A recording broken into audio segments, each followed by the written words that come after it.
Hi guys, welcome back to our 10-acre homestead right here in New Zealand. Today it is raining a lot. We've actually just got a gap in the weather and we've come down here. I've bought some potting mix and we're going to be working in the greenhouse today. Pretty much every rainy day we work in the greenhouse. We've got some big pots for cheap, so we're going to be potting up some stuff. We're going to be drilling some stuff and we might be doing some other stuff. Just wait and see, just wing it.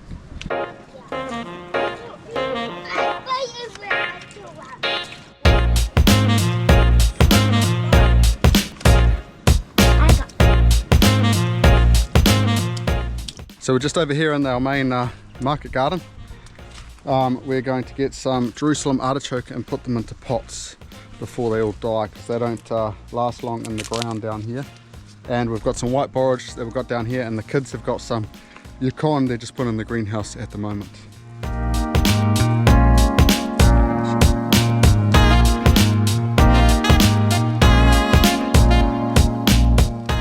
So we brought down Evelyn with us, of course, and trying to keep her with us so she doesn't get all muddy.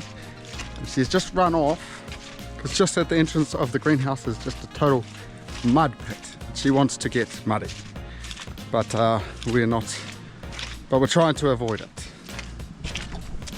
Excuse me, Evelyn.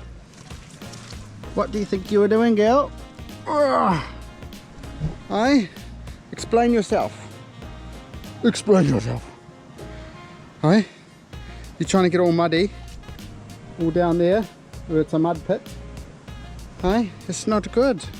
It's not good, Evelyn.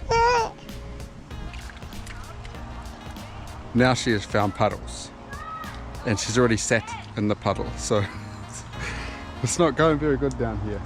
Next up, we are going to get the comfrey down here, but it's got to find a little spade, and then we can actually dig some up and propagate it into the greenhouse.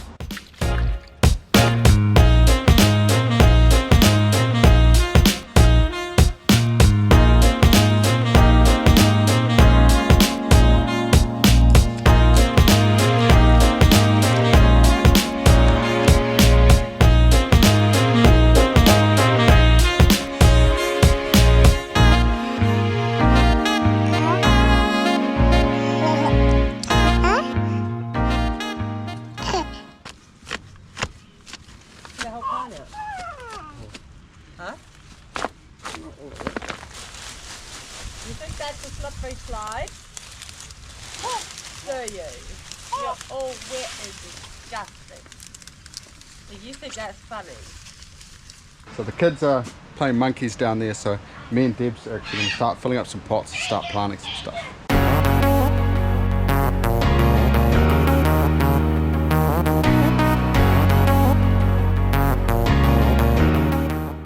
Okay, so we've just potted up all these plants. We've got Jerusalem artichokes, we've got yukon, we've got white borage, we've got comfrey, and I think that's it for now.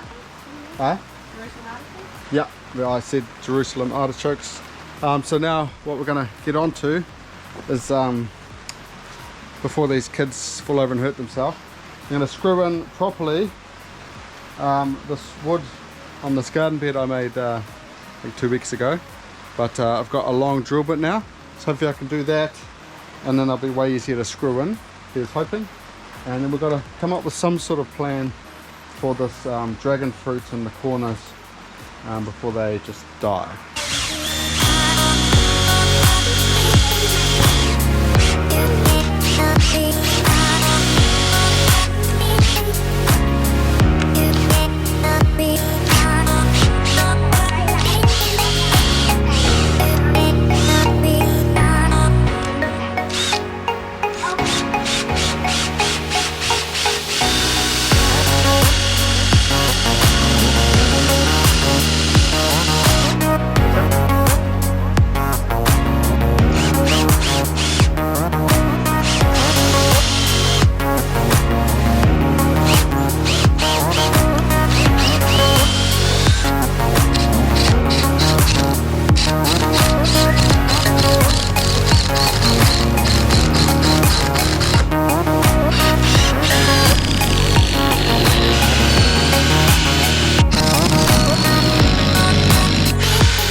this is all screwed in now, safe. You guys can use it as a play gym for now, till I get some dirt, plant some stuff in there, and then you guys, no way. What about just the dirt? We were stuff in the dirt.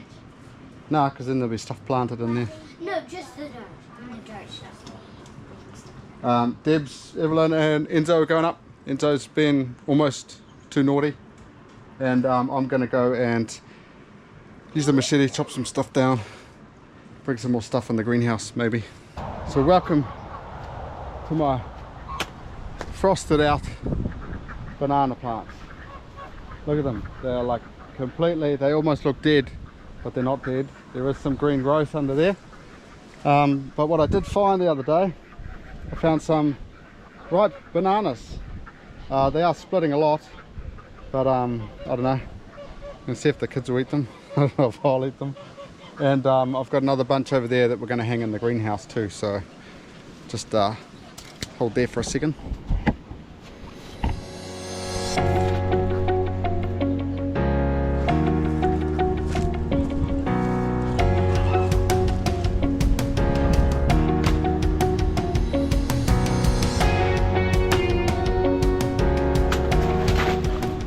The other banana bunch is just in this bag. This is the blue Java bunch that's been, I don't know, ripening for about most of the year. And I think it had a yellow one the other day, so I'm just going to get the string off, see if there's anything actually edible under there.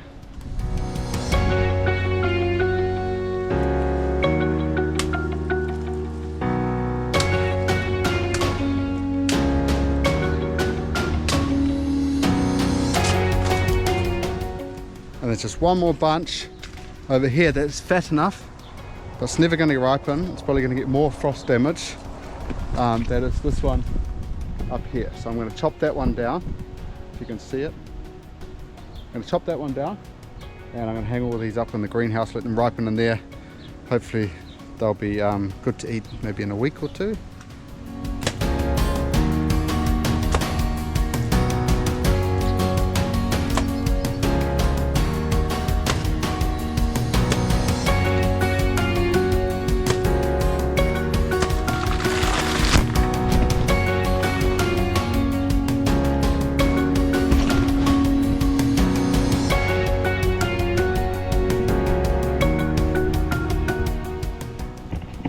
Yeah, you guys all right? It did not go as intended, but it is down. So let's get these in the greenhouse and let's find some more stuff to propagate.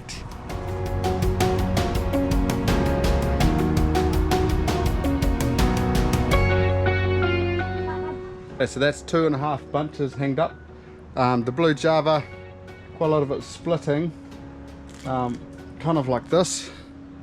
And it was, I thought some of it might be edible, but when you peel it, it's real hard, so it's pretty crap. So quite gutted about that, but there is some little tiny bits on there that might ripen, might be any good, but other than that, well, hopefully those will ripen up. So next up, I am going to be taking some Tithonia cuttings.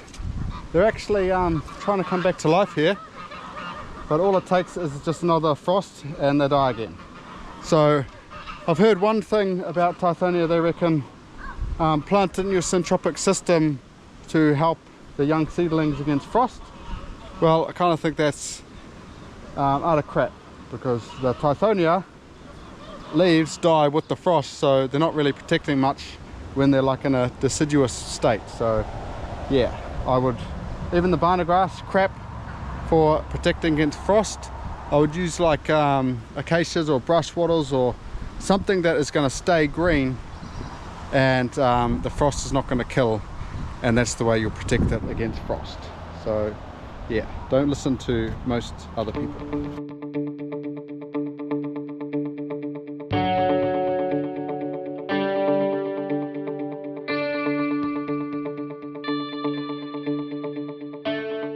Next up is my banana grass. I kind of love this stuff. I love it how it just shoots straight up in the air, and it's such a good windbreaker. Again, when it's probably not winter. But yeah, this one's getting a little bit on the sprawly side. Like the sticks should be a lot bigger. Actually, over in the garden I have some with a lot bigger stalks, but not really too fussed, especially for propagating. But I'm not actually going to propagate too much because I don't actually have that much potting mix. So it's going to be a little bit at a time. I'd say that's probably enough. Okay, and that's about all the Bana Tithonia I've done. I actually put like 4 in each pot, and when they get a bit more established, I'll put them in individual pots and then plant them out. So hopefully in like 2 months or something like that, they'll be ready to plant out. If it's any earlier, doesn't really matter. Even if they get root bound, they're pretty hardy plants, so they'll spring back to life. I haven't taken too much cuttings because last year I took a bunch and they ended up all on the floor dead. So yeah, and I don't know if I'm doing it too early, so it's kind of a trial and error. The other thing I was going to propagate, but I think it's not quite ready yet, was some more babako down the back there. When they've got these little shoots, you can actually just chop them off and plant them, and that's kind of like what this one here ended up like. Just from a little tiny little shoot, like an elbow on like a tomato plant. That's all it took. But yeah, I've got some more American pawpaw coming because these ones didn't come up, and everything else seems to be growing fine. Got all my guava little seeds coming up, yellow and red, and some of my red kiwi fruits still hacking away there, chirimoya. So everything is doing a-okay. Maybe the only thing that isn't doing that great in here is my tamarillos, and they're just getting annihilated by all these aphids. So I did spray once in here with some neem oil. I'm gonna have to do it again, or I'm gonna lose all of these tamarillos, and they've gotten quite big now, so I don't really want to lose them. So I'm just gonna water these plants now, and then I'm gonna go up, have some afternoon tea, and either see you after that or tomorrow. So it's the next day, and it's still cold, it's still miserable, but at least it's not raining. So while it's not raining, I'm not going to be in the greenhouse, but if it does rain, I'll end up probably in there. But we have got this task to do that we've been meaning to do for a while. We've got our shaver chickens that Adina raised up, and we kept like 22. She ended up selling like 80 or something like that. That was like possum poo all over the show here. Everywhere on the ground. That's a lot of possum poo. Wow. Okay. Anyway, back to the task. All of this timber here, Debs has slowly been pulling some stuff out, but we've basically got to get to a point where we can actually get some 2-meter chicken mesh around the outside. And this is where the shavers are going to live, but at the moment they can't because they're either going to get on the road or they're just going to get back out again. But they're on the verge of laying like any day.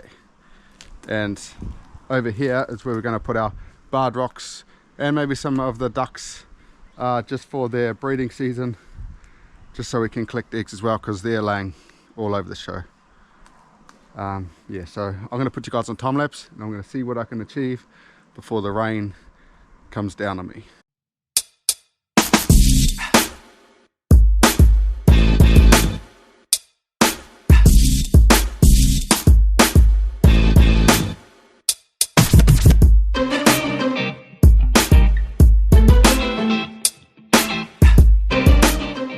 So we've just uncovered the actual coop. Finally got a little pathway there. Debs wants to build a little ramp here so it's easier for the kids to get the eggs. And she found some rotten eggs in here. Yeah, it's pretty disgusting in here. It's probably going to need a mean clean. And yeah, that's the hinges have come off, no surprises there. We haven't used it for like 2 years. But we'll probably put maybe even a new bit of ply going up to there. There's a lot of it we need to fix, but I think the most of it is good. The guts of it, just maybe where the nesting boxes are. And the other side we're probably going to cut off because when they lay over there, most of the time we can't get there, and most of the time they just poo in there when they sleep. Use it as another perch, so we might just make it so it's this side.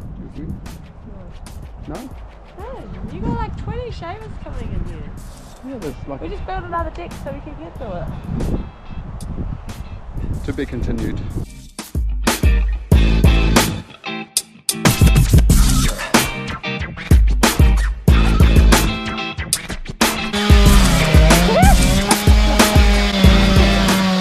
So we're just going inside for some morning tea.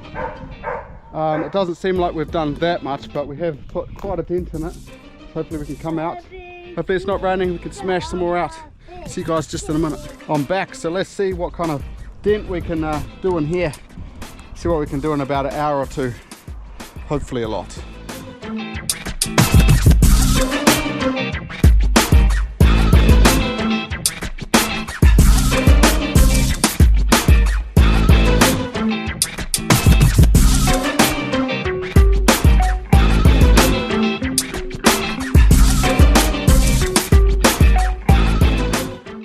Right, so we have come to a decision that we are going to try and build a retaining wall using some of the bigger pieces of wood, and we are at the point where we are just about going to try and roll it. So if I get into position you can see.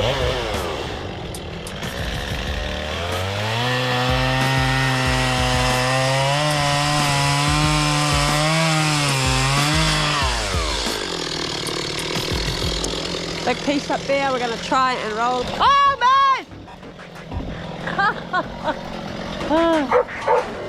So there, Theo. Now that we almost rolled ourselves over, Theo, come over here, buds.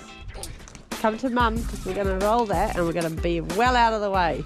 Just going to go right where you Come, yeah, I'm going to move. Alright, so now that the chainsaw is off, Luke is going to try and roll this big. Come over here, Theo. Right over here. Come behind mum. We'll try and roll that, send me down the hill, and hopefully it'll stop. We'll line up the lines. Go!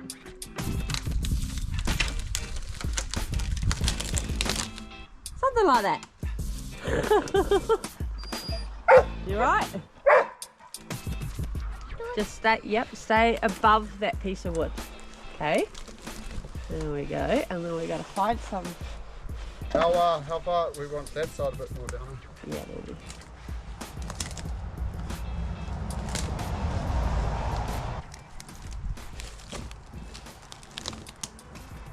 What do you reckon, just like that? Yeah, but we will definitely need to put some sticks in place.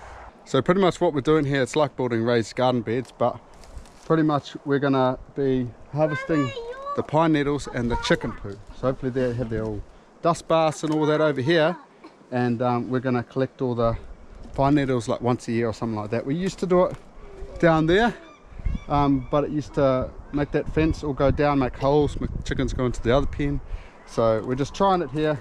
If it fails, it's no biggie kind of thing, but we're going to get some rebar at some point, put that, hold it up like that so we can take all that wood out of there, and we will put some smaller bits on either side, but just trial and error, see what happens. Still got a lot more clearing to do.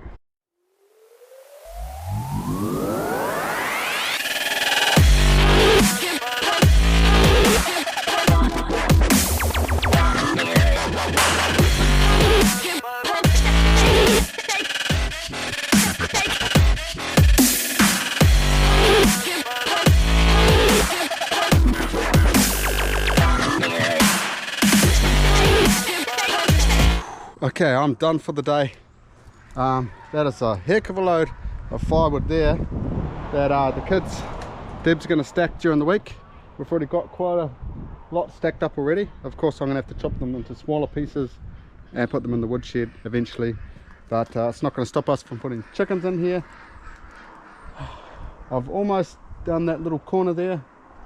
Going to clear some stuff, and kids in there can clear all that and see what's underneath that I have to cut up in there, but it's definitely getting there. But mark my words, next weekend it's going to be shavers in here and barred rocks in there. That's going to be a definite, as long as the weather plays ball. But before I go, I've got one more thing I want to show you. Our potatoes. So we planted these a few weeks ago, and look at them. Even with the bit of frost we've got, we haven't got much damage. There is some minor damage, but not too bad at all. The predicament I have is, do I mound them or not? I've actually got potatoes in the walkway, believe it or not. I'm either thinking of I'm going to bring in like topsoil and sort of bucket by bucket mound them up, or I could dig up the walkway and kind of push it up, but that way I am bringing up weed seeds. But yeah, I'm not quite sure what I'm going to do there, or I could just leave it, because this is a total experiment. I'm doing this so I can get 2 crops of potatoes in 1 year. So yeah, maybe tell me what you think in the comments of what I should do here, because I'm definitely a rookie when it comes to winter planting of potatoes. And the only other thing happening around here is the ducks. They have started laying, but they're laying everywhere. So they're not contained to the bananas, even though they've got like a perimeter netting up. They find a way out, and they've been laying everywhere. I don't know if they're all laying, but they're going to be locked up hopefully next weekend as well. We're actually going to put them into their breeding pens. So we do have khakis, which we've got a couple of males, quite a lot of females. We've got our pickens, the white ones at the back, and we have got some Indian runners. Now we're not sure with the Indian runners if we have got 2 females and a male. Debs reckons we do, but I'm not convinced. And we've got that one black one there, which was I think a crossbreed from a wild duck and that. So we don't know what we're going to do with him yet, because he's a male. We'd better if he was a female, then we wouldn't have to worry too much. But yeah, we'll get crossbreeds and that if we end up putting them with them. So they're going to be in like 3 different pens up there. It means the food bill's going to be a little bit higher. Won't be able to forage as much. But the peckins, I might actually move up by those bananas again and set up some laying areas, and maybe once they've laid they can come out during the day, go back in. But it's also going to help having all these guys locked up, and the chickens, with Enzo, because he is going psycho. Pretty much if a duck's out or a chicken's out, he'll run after it and then think it's a rubber toy until one of us comes and stops him. Yeah, that's about a wrap for today. Join us next week. We're going to have some new animals join the farm. It'll be like middle of next week, but next week's vlog. And yeah, we've got some other exciting things happening. So yeah, definitely subscribe, hit that like button, and I'll catch you guys in the next one. Look out.